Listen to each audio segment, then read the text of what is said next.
পূজার সময় আগরবাতি বা ধূপ কেন জ্বালানো হয়?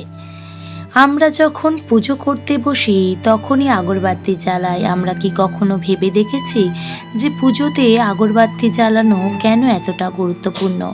আসুন আজকের এই ভিডিওতে আমি আপনাদেরকে বলবো। পৌরাণিক মতে একদিন কৈলাস পর্বতে বসেছিলেন ভগবান শিব ও মা পার্বতী।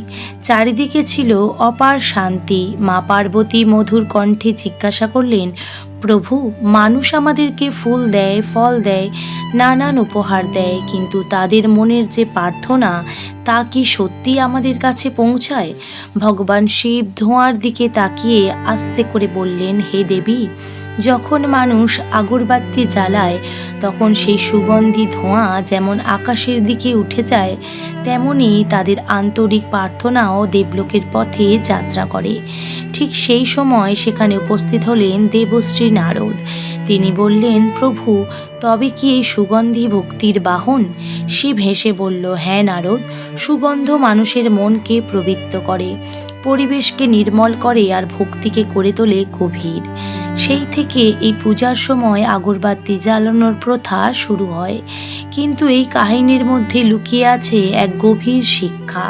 আগরবাতি নিজেকে ধীরে ধীরে পুড়িয়ে ফেলে, বিনিময় তার চারদিক ছড়িয়ে দেয় মিষ্টি সুগন্ধ। এ যেন আমাদের জীবনের এক শিক্ষা। নিজেকে ত্যাগ করে অন্যের জীবনে শান্তি ও আনন্দ ছড়িয়ে দেওয়াই প্রকৃত ভক্তি।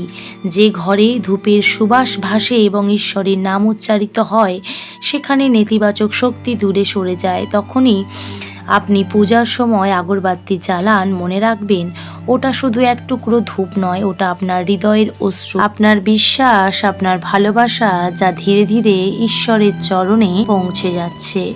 রাধে রাধে।